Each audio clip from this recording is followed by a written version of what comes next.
Finally, an old-school adventure game that's nothing but stairs. That's the title of an article by William Hughes about the game STAIR QUEST, released in 2016. Yes, at its heart, STAIR QUEST is entirely stairs, but it's also so much more. And so today, I want to take you on the journey of how it was made, show you the people behind the scenes, and answer the burning question: what is STAIR QUEST? STAIR QUEST is a recreation of all of the very worst moments of Sierra's early games. In games where you're trying to simulate 3D spaces but only have 2 dimensions to work with, for whatever reason, climbing stairs became the most frustrating part of those games. And I thought to myself, what if there was a game that was just nothing but those worst parts? It's an homage to the King's Quest series in particular, to Roberta Williams' games. Definitely what I intended as a loving homage. You have, on the one hand, the stairs were always treacherous, but then you would have mountain pathways or Labion root monsters or any number of other sequences that required these very precise button presses where what you were seeing on screen didn't always seem to line up exactly with what you were doing on your keyboard perfectly. The one that's the worst to me is when you're going up Lilot's tower. Yeah, there's one where it's like the one staircase overlaps the other. You can never quite figure out which stair you're on. It's like, it makes no sense. It was exactly the one I was thinking about, because once you round one of the bends, the controls invert, so now you have to press down to make her go up the stairs. It's something bizarre like that.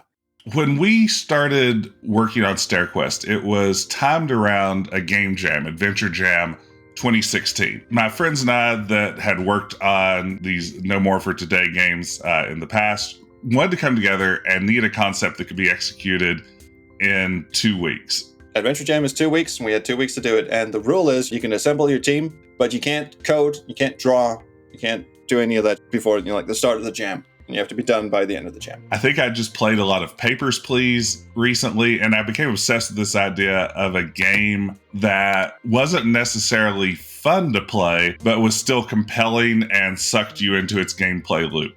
And Jess, being the ringleader, he says, okay, let's make a tribute to all the useless stairs in all those early Sierra games, especially King's Quest 3, obviously. The staircase going down into the wizard's laboratory. The cat can right off. And the stair climbing has always been a bitch in these games. So he decided, let's make a game that's just stairs. Nothing but the stairs. And I want it to look just like an AGI game. I want to have these weird cutscenes where you get close-ups of these tiny little AGI sprites as they ponder the philosophical meanings of stairs. And the whole game is just trolling its player at every turn. The difficulty curve is absolutely bad, because the first 2 levels are super easy. The 3rd level is insane, and then it goes back to easy. They are all over the place, and this was intentional. The gem cavern wasn't supposed to be as difficult as it was. That lower path, if you look at the bottom path, it looks like the white rock is coming up over the path somewhat. I had intended for that to be a slight bumper, a blocker on the bottom level. But I just dropped the files in, and then someone else made the path, and they just made it so you could fall off right there. So instead of being like a 5-pixel height path with a block at the end, it became a 3-pixel height path where you could fall off either side. It's like really making sure that it's not unfair. It's just really, it just sucks.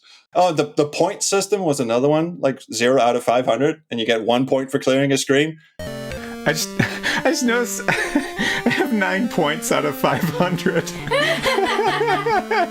That's so mean. You're freaking out after the first couple of screens. Oh no. Yeah.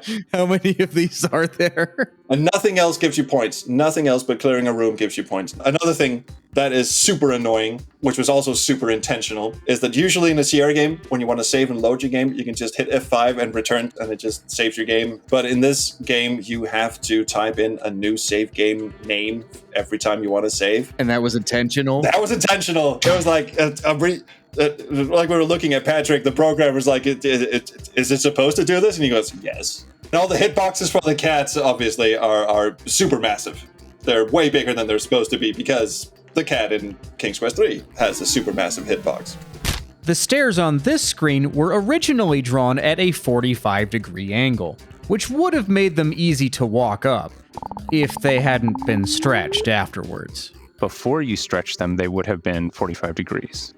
So they would be perfect for walking up diagonally. I'm like, oh man, if you stretch them and there's no railings, you have to walk 2 steps to the right and up 1 every time. So it just became this weird thing that we all poured just countless hours into over those 2 weeks. I wasn't even sure, like when I threw this out there, I was like, how closely can we make an AGS, an Adventure Game Studio game, look like an old Sierra AGI game? And thankfully, our team was able to pull something off that feels like it could have been released in 1986 or 1987. Part of the gag was we included some documentation with the game that was meant to look like the King's Quest 3 instruction manual.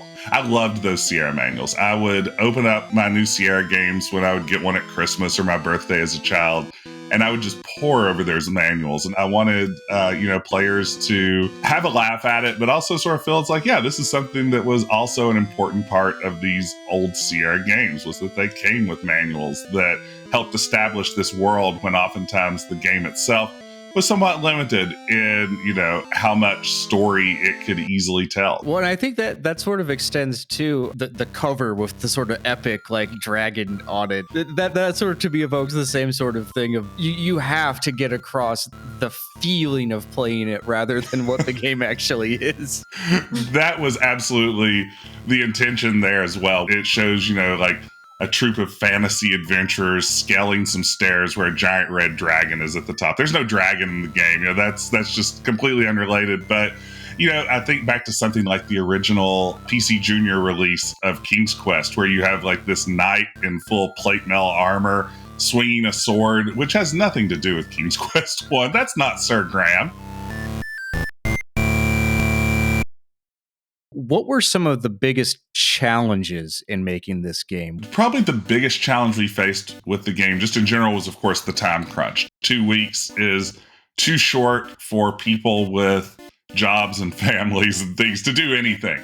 It was all stuff we did after work. I did some of it right in on the bus or during my lunchtime. Frederick Olson, he's one of Trolls' oldest friends. He did all of our music, which doesn't get enough attention. He knocked it out of the park with the soundtrack. There's one song, we need a theme for the final scene where you reach the mountaintop and the orb is there. And I told Frederick, I need a song that sounds like Moonlight Sonata, only better, and I need it in 3 days.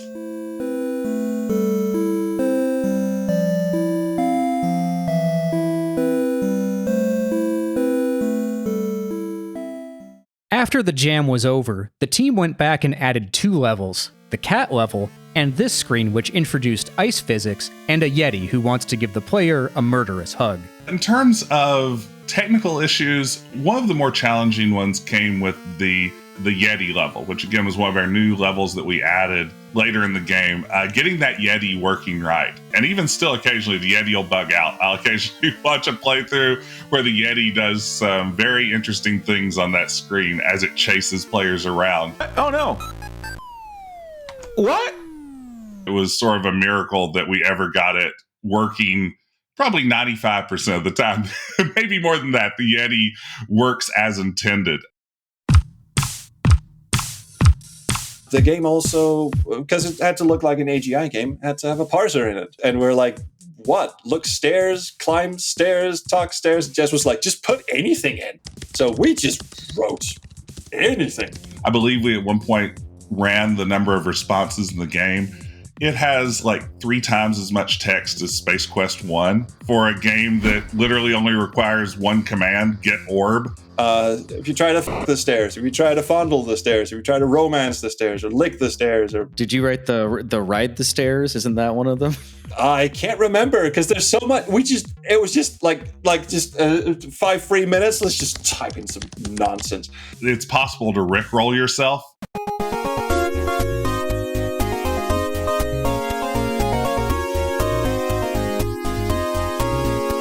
I remember I wrote all the dirty shit, or most of it. Well, seduce stairs, obviously. You bat your eyes at the stairs. Seeing no resistance, you move in closer for a sit-down. Again, seeing no resistance, you place yourself on the lap of one of the stairs, softly caressing the surface. What happens over the course of the following 8.5 minutes is too disturbing to recount. Let's just say both of you had the time of your life. If you type in the gnome's name from King's Quest 1. So, in King's Quest 1, you're supposed to guess this gnome's name. He's Rumpelstiltskin, but that doesn't work. Your only clue is this note in a completely unrelated area of the game that says, sometimes it is wise to think backwards. So, Nixtletselmer? No. Almost. You have to use a backwards alphabet where A equals Z, B equals Y, and so on. The correct answer in Roberta Williams' classic game is Ifenkovhgrogaprum.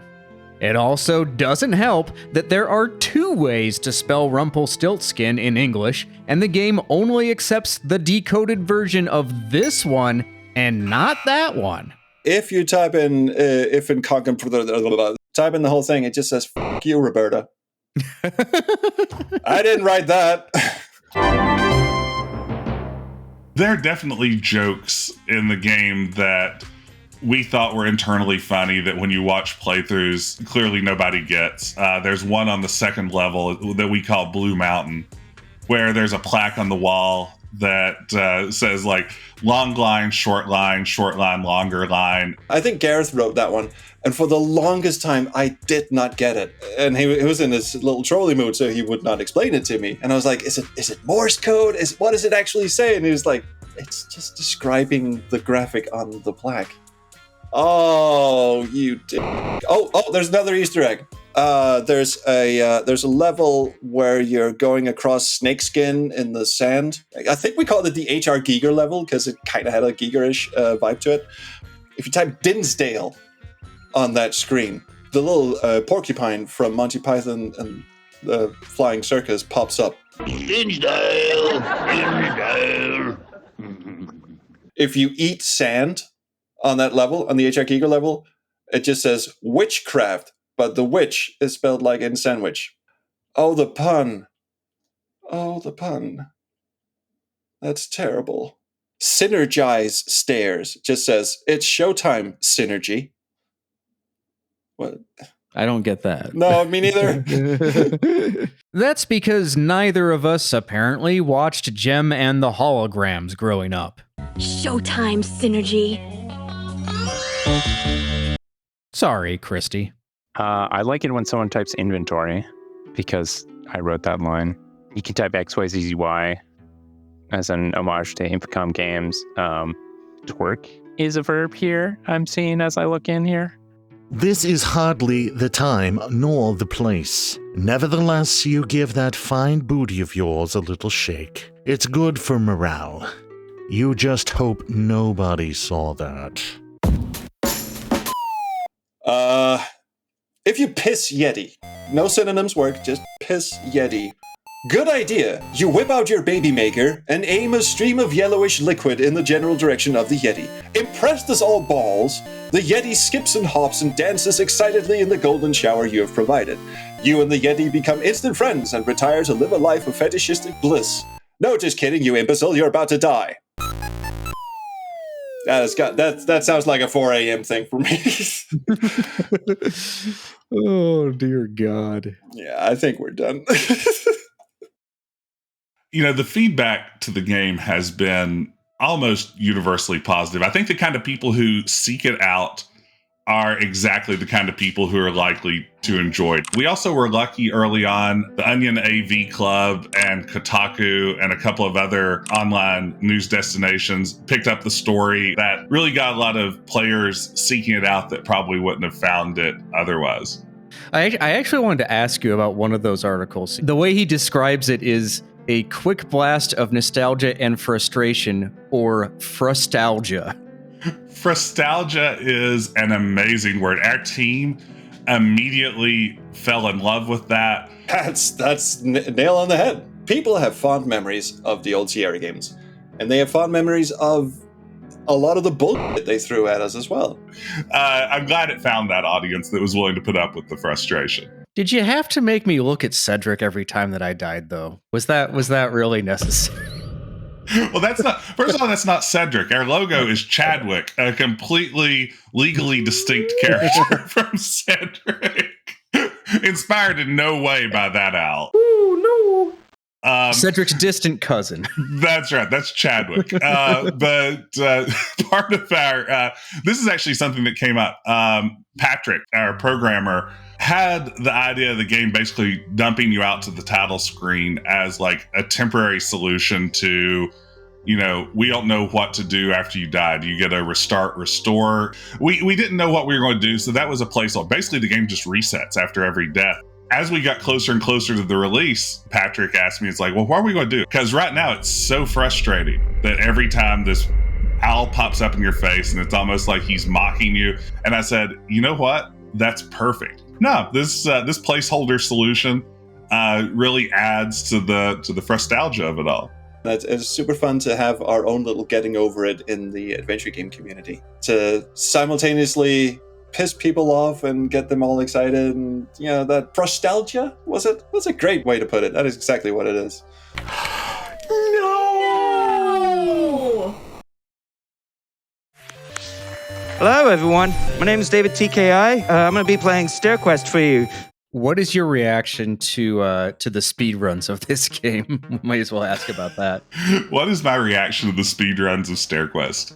This is something, again, we never anticipated. We couldn't imagine the idea that anyone would play this game more than once. We weren't sure most people would even finish it. We thought they would get to the top. When you reach out to grab the orb, he tells you have to go all the way back down the stairs through the levels you've already completed. We thought most people would rage quit then. We never imagined that there would be people that played it multiple times, much less started to work on speedrunning strategies for it. It's fun, and it kind of feels like an ideal way for someone to spend more time with the game. It is more of an arcade game than an adventure game. Dear God, the world record is 3 minutes and 19 seconds. Hell. The world record runs we're seeing now are just unbelievable. I can't believe that anyone could complete this game remotely that quickly and make it look so easy while they're doing it. So it has been amazing, especially then also seeing some ways that people have figured out how to break our game, which again, the Yeti level is a good example of that. There's a nice little skip that you can trigger there. No, there's an ice path here. Oh, this is going to be fun. But there's a little trick here that I can do. If I line up my pixels right, I can just walk right over here. Yeah, David turned that from one of the most devious rooms in the game to pretty much free. Orb, yeah. So, with all that in mind, what is STAIR QUEST, really? I think the thing that I would stress behind the scenes the most is just how dedicated to this project the whole team was, how excited everyone was. When I hear people talk about it as like, this is a savage takedown of the King's Quest series, or, something like that, I hope that people who play it realize that could not be further from our intentions. Again, this is a game that was made with love. The person who did the cover design for us is one of my best friends from childhood. I went to him and I said, I would love it if you could come in and design this. You and I played King's Quest 2 together for the first time on Christmas morning, 1986, sitting in my bedroom. The king in the game is named after one of my other best friends from childhood, King Jonathan, who I played these games with. Sir Devon, the knight, who is one of the two protagonists, is named after and designed to look like my nephew, Devon. I put a lot of myself in this, and the rest of the team, I feel like, did the same, and maybe that's why it's found its audience. Everyone can sort of agree that AGI stairs were shit. So for someone to take all of that and put it into single game, just make an entire game about something everyone thinks is bullshit, is, I don't know, cathartic. I don't think there was a deeper thought behind it from Jess's point of view. He was just in a mood. He just wanted to make a game about stairs. If you liked this, join my Patreon for behind-the-scenes commentary and exclusive updates.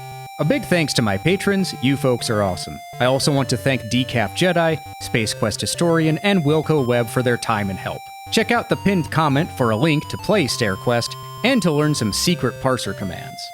Take care, and I'll see you in the next one.